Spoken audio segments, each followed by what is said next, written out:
Good day, Crime Talk aficionados. My name is Scott Reich, and this is Crime Talk. We have a big docket, so let's get right to it. First, did YouTube investigators locate Kiely Rodni in a day after cops spent 20,000 man-hours looking for her? The judge denies the government's motion to keep the entire affidavit regarding the Mar-A-Lago search under seal. Nikolas Cruz defense attorneys begin to try to save his life. What did 3 Arkansas cops say after the arrest? Ooh, is that camera rolling? Dating apps. You know this doesn't turn out well. That is not my Happy Meal defense. It's coming. Who goes where the kids are? Some disturbing stories. And then the dumb criminal of the day. Let's talk about it.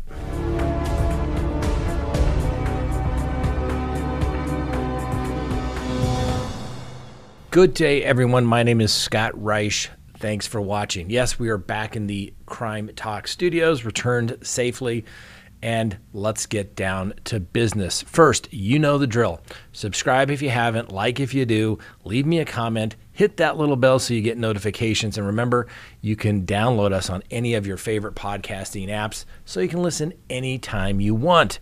All right, let's go ahead and open the record for August 22nd, 2022. First, did some YouTube investigators find Kiely Rodni in one day when the police spent 20,000 man-hours looking for her? Well, this is a somber moment when the SUV containing a body believed to be that of missing teenager Kiely Rodni was winched out of a California reservoir after being found by a group of YouTubers 2 weeks after she disappeared.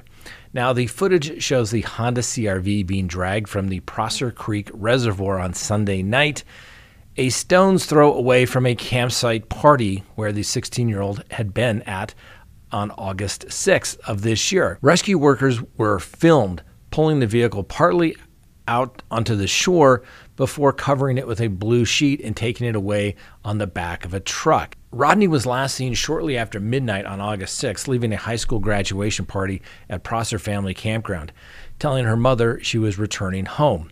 But she never arrived back, and a huge search party was launched, which originally involved 7 police helicopters and dozens of officers to no avail. Authorities are now under pressure to explain how they spent 20,000 man-hours looking for the missing teenager, only for a group of volunteer divers to find her in the reservoir right next to the campsite, submerged at a depth of 14 feet.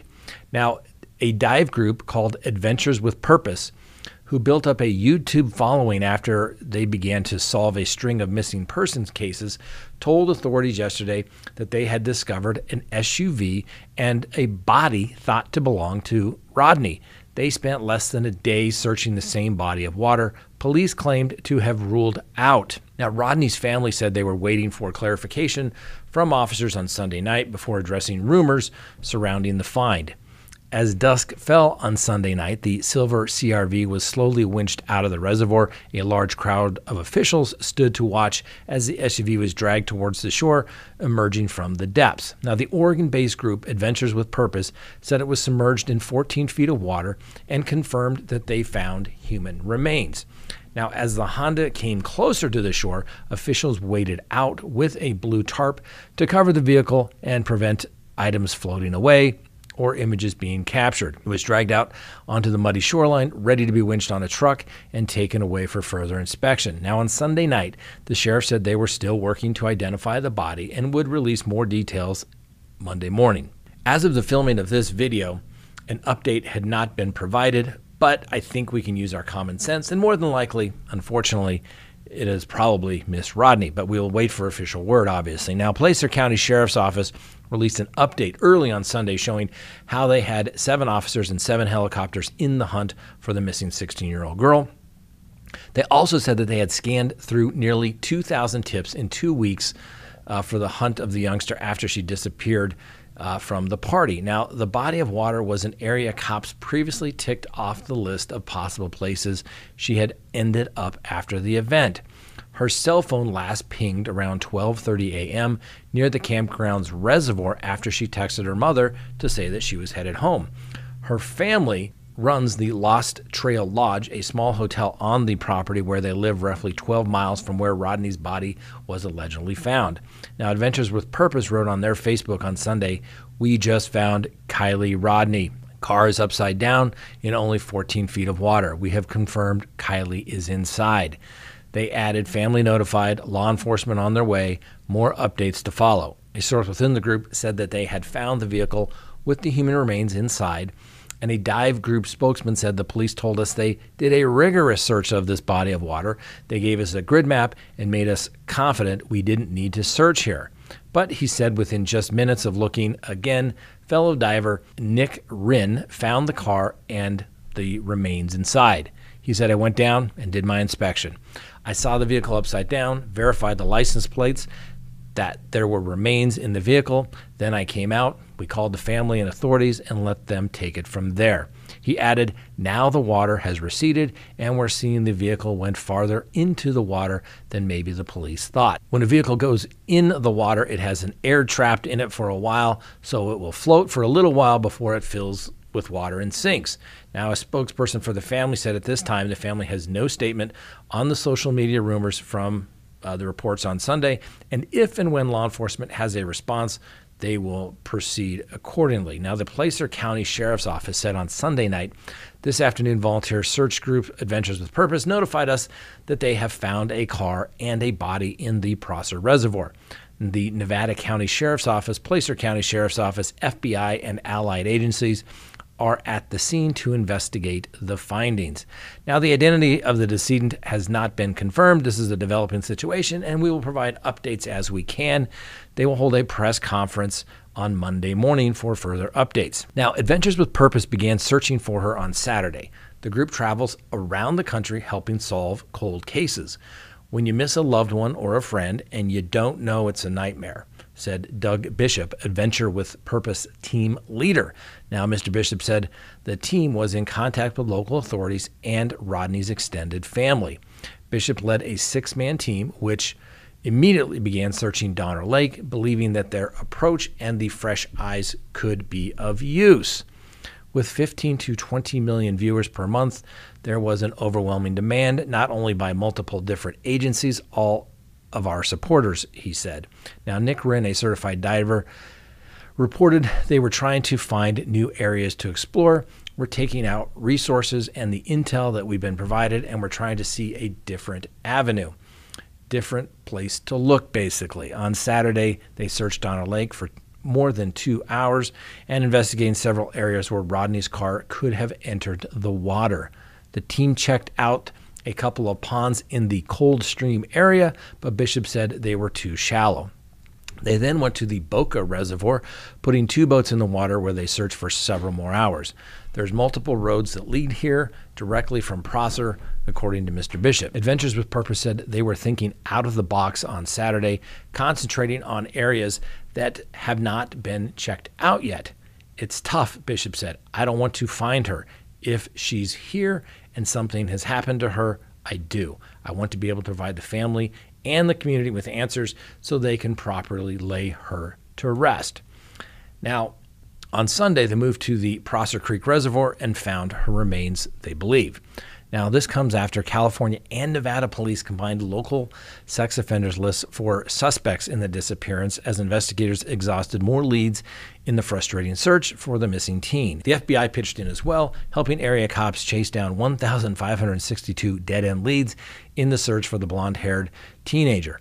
None of the sex offenders investigated have been linked to Rodni's disappearance. Although one unnamed man was found to be in violation of the terms of his release, further details of that have not been shared. Now, sheriff detectives, probation officers, and the police swept local sex offenders lists for suspects and even arrested one of them for an unrelated charge. Police also combed their database for sex offenders but found no one out of compliance with probation or parole terms. There were 200 to 300 people at the party, mostly teens and young adults, like Miss Rodni, who was an early high school graduate. Now, the Placer County spokesperson said investigators had interviewed close to a third of the party attendees, but hope to talk to more, and the Nevada County authorities have pulled in a ton of resources towards that goal of finding Rodni.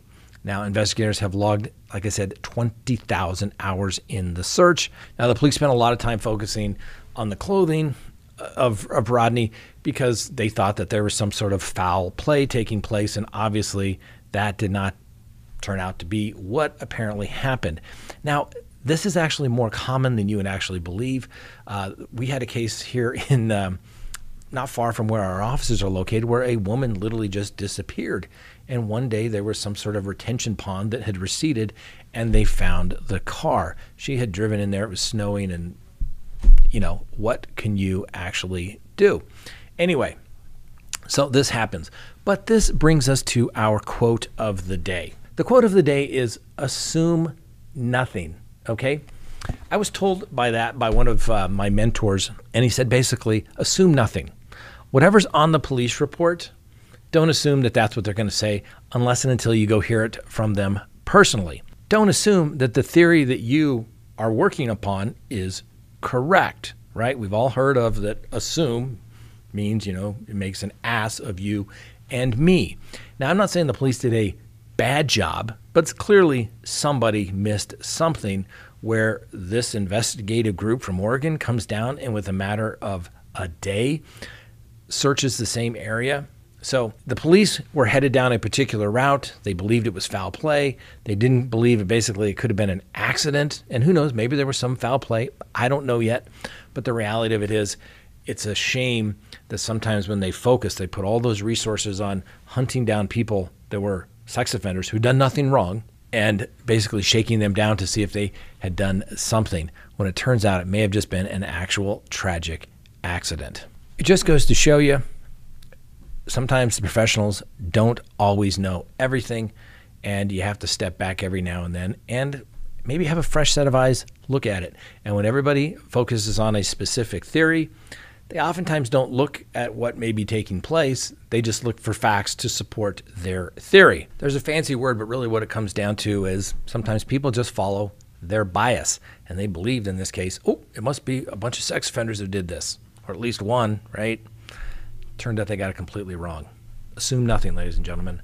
Assume nothing when it comes to investigations. Next on the docket, a federal judge has said no to the government's request. That's right, the federal judge considering the push to unseal the affidavit that bolstered the FBI raid on Mar-A-Lago issued an order Monday rejecting the government's push to keep the entire document under wraps and revealed his inclination to make public at least some of the information. Now, federal magistrate judge Bruce Reinhart, in his new court order, rejects the government's argument that the present record justifies keeping the entire affidavit under seal. The judge instead calls for narrowly tailoring what is made public and searching for the least onerous alternative, a posture that could make new information on the government's investigation public within days.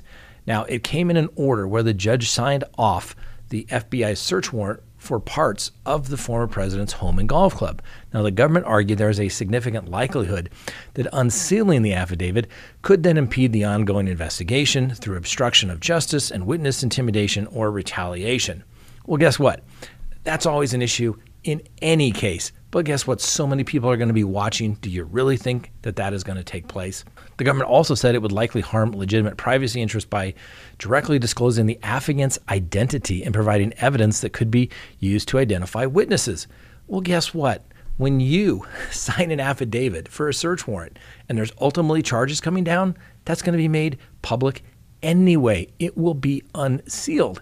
So that person who swore under oath that they're telling the truth, they should have no concerns if what they put in the affidavit was completely legitimate. The court also rejected the Department of Justice's claim that putting out a redacted version would be essentially meaningless because of all the information that would be blacked out. Now, DOJ said in court last week that doing so would result in documents devoid of content that would meaningfully enhance the public's understanding. What that means is they're going to say, everything needs to be redacted. And I like this judge basically saying that ain't going to happen. All they have to do is redact the names of the confidential informant. Now, I know they don't call them confidential informants anymore. They refer to them as confidential human sources. Informant just sounds bad on cross-examination. I still use the confidential informant when I cross-examine him.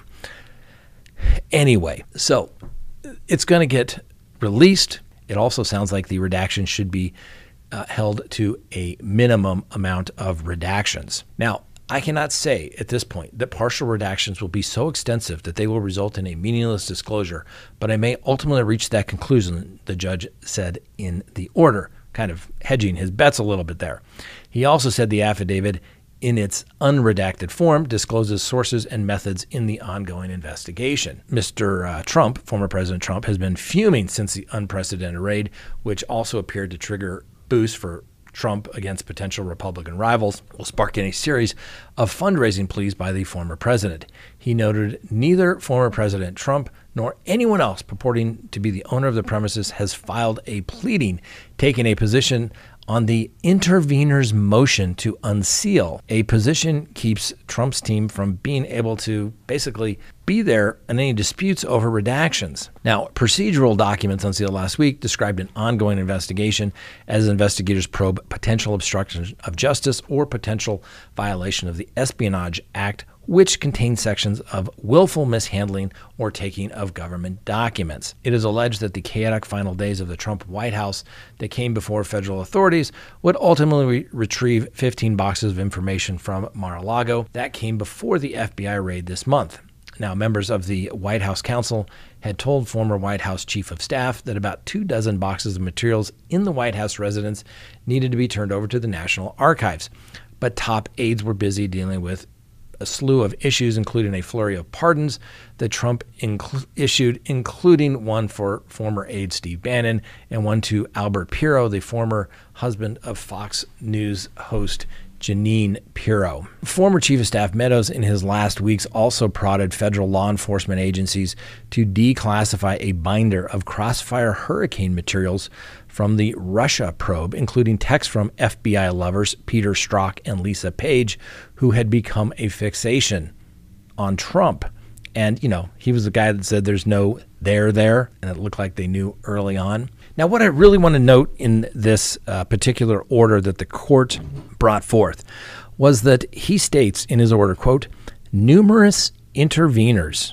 The interveners are Judicial Watch, the Albany Times Union, the New York Times Company, CBS Broadcasting, NBC Universal Media, NBC News, Cable News Network, WP Company LLC, doing business as the Washington Post, EW Scripps, the Palm Beach Post, and the Florida Center for Government Accountability, just to name a few. Some pretty big ones. But what does the judge mention them as? That's right, interveners. Where did we learn about interveners last week, ladies and gentlemen? That's right, Judge Boyce didn't consider Lori Hellis's motions to access the Lori Vallow, Chad Daybell matters because he said there's no such thing as an intervener in a criminal case. Yes, there's no specific rule, but when somebody files a formal motion saying, hey, here we are, Judge, you got to hear us, they're technically known as an intervener. So that's why I wanted to note, coincidentally, no federal rule in the federal system, no rule in the state court rules in Idaho, but yet the judge says, I'm going to take this up. Did this judge say, ooh, there's no way for you to file to get this information in federal court. There's no appropriate rule. I'm not going to take this matter up. No, I'm telling you, I was hoping Judge Boyce was going to do a good job. I don't know what the fix is I don't know whether the fix is in or what or why are they protecting these documents from being released. It's a public matter. It needs to be a matter of public concern. Anyway, the government needs to release more information on everything. Transparency is a good thing either way. If the FBI did it right, we should know. If they got it wrong, we should know. If the former president committed a crime, we should know. If no crime was committed, we should know. Bottom line, who doesn't want to know?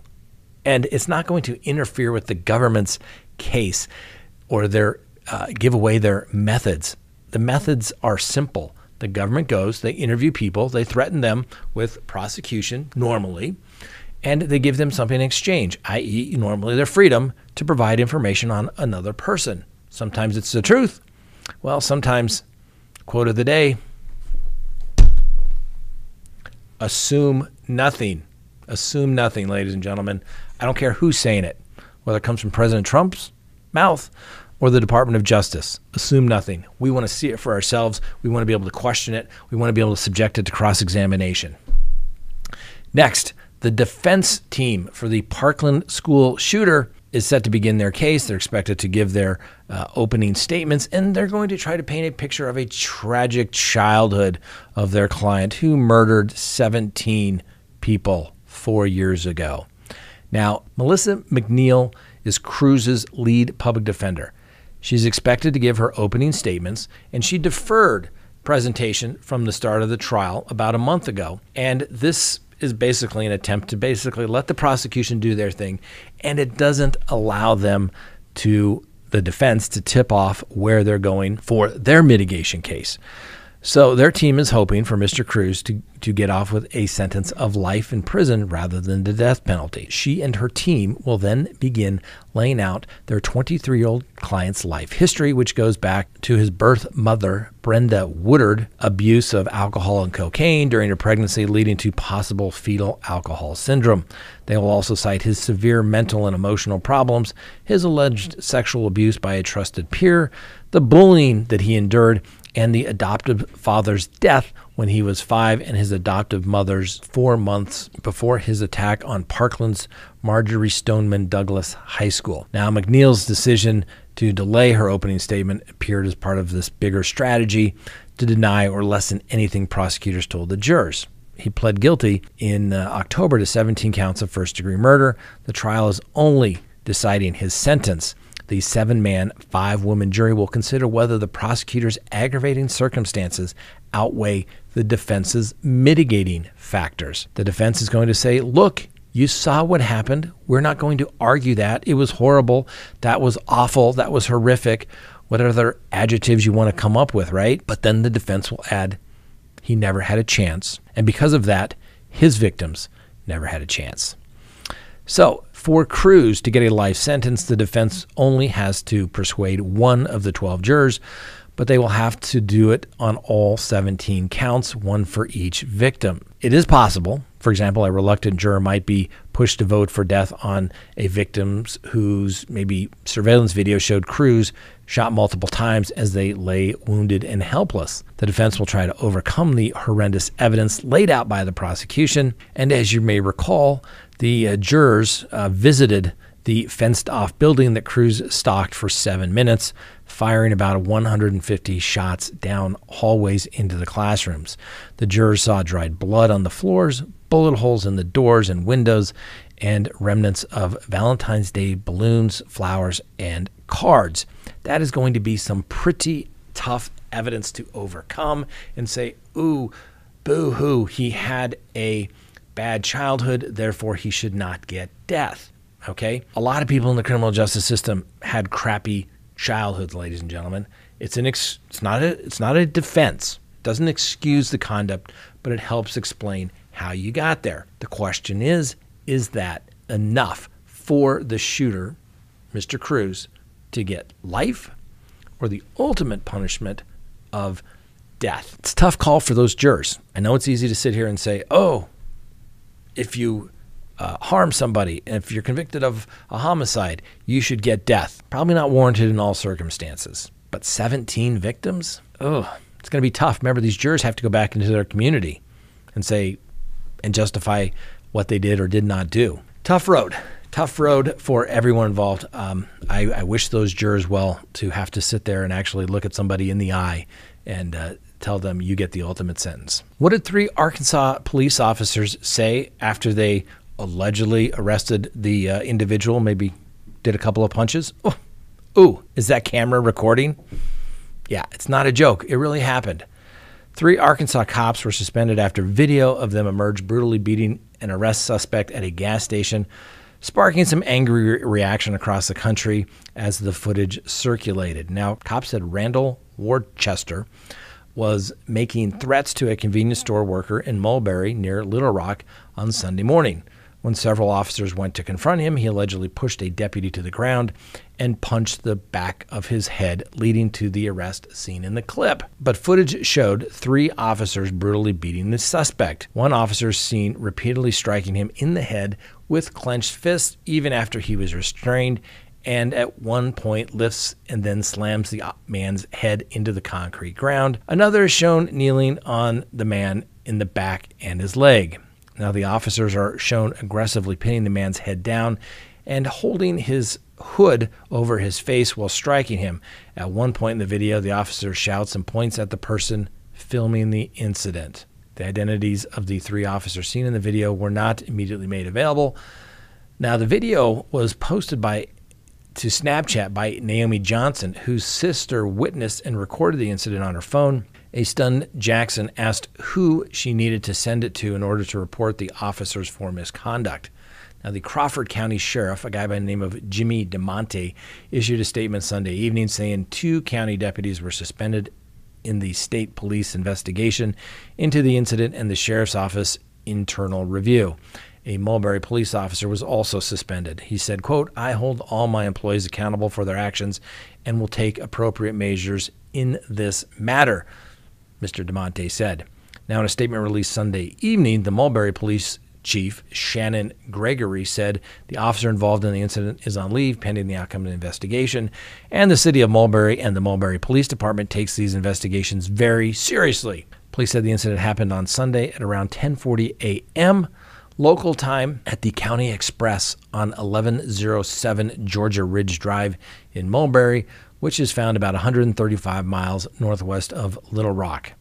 Now, Naomi Johnson's sister said she arrived at the gas station when she saw a shoeless man sitting on the curb and talking to the police officers. She then saw the man get up and try to run away, but was tackled.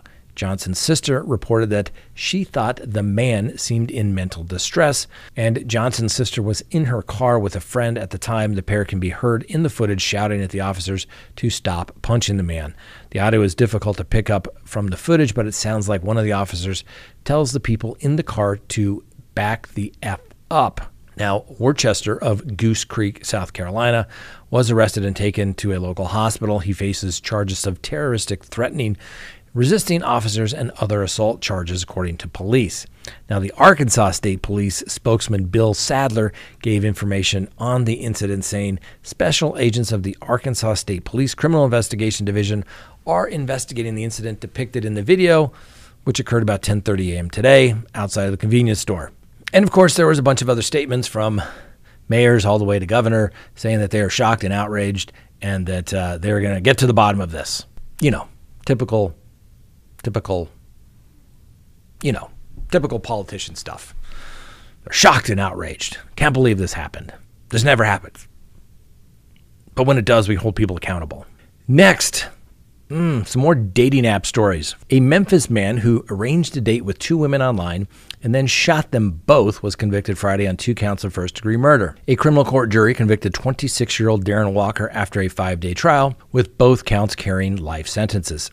He will learn on September 23rd whether the sentences will run concurrent or consecutive. Now, the shooting incidents occurred shortly before 3 a.m. on February 24th in 2020 inside a vehicle parked at the Bethany Drive at Belmont Run Cove in southeast Shelby County when Walker became angry and began shooting. Sheriff detectives found Destiny Wilkins in the street suffering from several gunshot wounds. She told officers a man, later identified as Walker, shot her and her friend and then forced her out of the car. She said Walker drove off with her wounded friend, Naya Courtney Love, still in the back seat. The car was found abandoned later about 2 miles west at a lake, a block from Walker's residence. Love was found deceased in the back seat from multiple gunshot wounds. Wilkins later died from her multiple wounds at the hospital. Detectives used information from cell phones and neighborhood video to link Mr. Walker to the murders. He was arrested about 10 days later.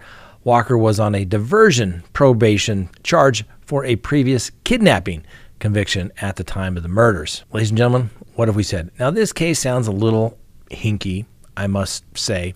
Who goes on dates with 2 people? Usually that would involve some sort of, exchange of payment for services. Just a guess here, but still does not justify homicide in any way whatsoever. And since he's been convicted, though, he's guilty as sin. Next, a Georgia couple was arrested this month after a deputy pulled them over and found drugs on the front floorboard next to a toddler's discarded McDonald's Happy Meal. Now, the 2-year-old girl was riding in the SUV's backseat on August 8th when a county deputy thought it was suspicious that the driver hit his brakes upon spotting the police cruiser. Like, who hasn't done that, right? We've all done that. Anyway, yes, that's probably suspicious activity, providing reasonable suspicion to pull them over. Anyway, investigators said 34-year-old Jonathan Loftus was nervous as the deputy approached, and the deputy said he saw the toddler in the backseat and could smell the odor of marijuana as he approached. Deputies asked Mr. Loftus and his passenger, Bethany Smith, the toddler's mother, to get out of the car. Apparently, Miss Smith had trouble walking. The deputies found a bag containing marijuana and enough methamphetamine to charge the couple with trafficking on the front passenger floorboard right next to what had apparently been the 2-year-old's dinner. Not only was there a 2-year-old found in the car, but the drugs were found in a very close proximity to a Happy Meal box, which makes the whole thing worse. Well, the deputies contacted a relative and handed the little girl over to him. In addition to trafficking methamphetamine, a felony, Loftus and Smith were charged with misdemeanor marijuana possession and booked into the county jail. Okay, my guess is these two look very suspicious. The cops pulled them over. They smell marijuana. They see the small child. They probably threw, I'm just guessing, that there was more than just a Happy Meal on that floorboard. And I guess the defense can always be, that wasn't my drugs. It was the kids' Happy Meal. But they're trying to say that, oh my God, there were drugs in the kid. I think they're making just a little bit bigger deal out of that than it actually is. My guess is these two probably shouldn't be parents, don't seem to be necessarily equipped to raise a child at this point. So hopefully everyone gets the help they deserve, and hopefully this child makes it to a close and safe home.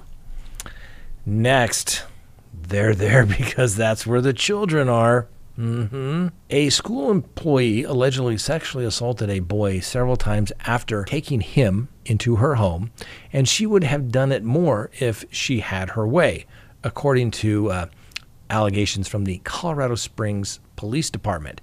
Now, Sarah Jones, and we'll give her the presumption of innocence, allegedly had relations with the 16-year-old victim while her husband was in the hospital, according to police. The Colorado Springs police said this landed on their radar on June 14th, thanks to a head-up from an out-of-state police department looking into an abuse allegation. Now, Colorado cops said they got in touch with the boy. He said that he met Jones at Mitchell High School when he was a sophomore. Officers said that she works at the school as a library technology educator, and last fall he told her he bounced from house to house because he didn't have a home. He allegedly also told this to investigators. He eventually moved in with her before or after Christmas, according to the police. It was in the spring that Jones drunkenly kissed him on the neck and thought things did not immediately escalate. They would have later relationships in the bedroom for the first time, while Jones's children were downstairs and her husband was in the hospital. Now, the 16-year-old estimated having inappropriate relationships with Ms. Jones probably 5 times, with her asking for it about 10 to 20 times. Jones also allegedly gave him large amounts of money through an app, and that she gave him money if he asked. A search of his phone allegedly recovered 4,777 Instagram messages between the teenager and the adult, including some concerning messages and several concerning photos. They discovered 174 photos on Jones's phone. One of the texts that they found said, quote, "You don't want to try new things?" Jones allegedly wrote him in one message. According to court documents, his response was, "I do, but I think it is starting to get too risky," the boy said. Her response, "I'm sorry," Jones allegedly wrote in another message, "I'm not strong enough to control my love." They allegedly described the interaction in a certain familial term.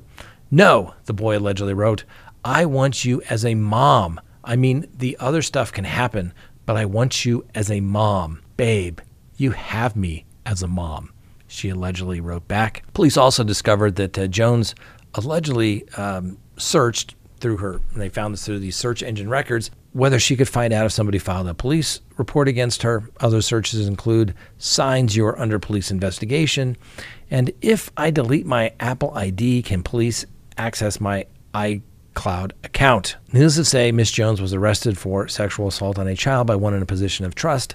She was locked up in the El Paso County Jail. Now, obviously, we'll give her the presumption of innocence, but as you can see, predators often prey on people who think that they won't tell because they really have nowhere else to go. And they groom them by providing them money and gifts and housing and everything they could possibly want, all the while they are allegedly abusing them. Allegedly. Presumption of innocence. Now, I will note, I have some familiarity with the laws here in Colorado, and because it is a sexual assault on a child with one in a position of trust, that carries a mandatory minimum of 10 years to an indeterminate life sentence in the Colorado Department of Corrections. Just saying. In other school news, a Virginia school counselor kept working at his job for 20 months after he was arrested on charges of soliciting prostitution from a minor. That's right. Darren Thornton was employed by the Fairfax County Public Schools when he was charged in an undercover chat operation in Chesterfield County back in November of 2020. Court documents say that Thornton set up a meeting for sex with an undercover officer who told him that she was 17. He was convicted on March 11th and sentenced to 5 years, but that sentence was suspended pending his good behavior and following the law and paying all court costs. And he also had to register as a sex offender. Then Thornton was caught up again in another chat operation in June of 2022 and was charged with solicitation of prostitution. Those charges related to adults, however. Now, Thornton was still on the payroll. His staff page on the district's website was finally deleted on July 28th. Now, the school superintendent, Michelle Reed, who started her position on July 1st, sent a message to family on Thursday saying that the Fairfax County took immediate steps to dismiss the employee as soon as she and the board became aware of the situation. She also said she had set in motion an independent investigation, stating that there's no higher priority than the safety of our children. And on behalf of the school board and myself, I want to make this very clear. The entire situation is unacceptable. We are deeply concerned about how this happened in one of our schools. I want to assure you that we are doing everything possible so that this cannot happen again. I'm committed to keeping you updated. He's due in court on September 27th. Wow. Is that not a great segue into maybe checking out CrimeTalkSearch.com, where you can do a background search? You know, maybe you want to check people out, just saying. Maybe people coming into your lives. Maybe somebody that just doesn't give you that warm, fuzzy feeling. So when you go to CrimeTalkSearch.com, you sign up for a background subscription service, and then you can literally do a background search while you wait. You get the results in a report, and it's going to show whether somebody's a registered sex offender. Do they have a criminal history? It's going to show property records. It's going to show marital records. Have they been divorced? It's going to show you phone numbers and emails associated with an individual. So maybe they tell you to email them at this address, and you find out they have 5 others. Is that for the 5 other women that he's dating? Who knows? That's why you have to check it out. It's kind of like citizen sleuths, kind of like our first story. Remember, the police can't be everywhere. It's up to us to do it ourselves. Nobody's coming, ladies and gentlemen. You have to do it yourself. And then finally today, our dumb criminal. And if the previous stories weren't enough to get us demonetized, I'm sure this one will. Please meet Anthony Petty. He turned 62 yesterday. Now, he thought he was talking to a juvenile on a chat app when he sent the child some explicit photos and messages, a video of himself pleasuring himself. Petty, in fact, was corresponding with an undercover detective posing as a young girl. Now, Mr. Petty was arrested yesterday after he arrived to meet the young girl at an apartment in St. Petersburg, not far from his residence, which is in Seminole, Florida. Now, after being read his rights, Petty allegedly confessed to sending the girl explicit images and planning on meeting with the juvenile for sex. According to police, Mr. Petty stated he was just trying to celebrate his birthday, and now he's been charged with some felonies, and he's booked in jail on a $12,000 bond, and he could have to register as a sex offender. That's right. Mr. Petty, happy birthday. All right, that's all we have for you today. Thanks for watching. I know it was a big show, but we had a lot to talk about. Remember, set your clock for 6 p.m. Mountain Time when we go live tomorrow night, and we'll answer all of your questions. Thanks for watching. We'll see you next time on Crime Talk.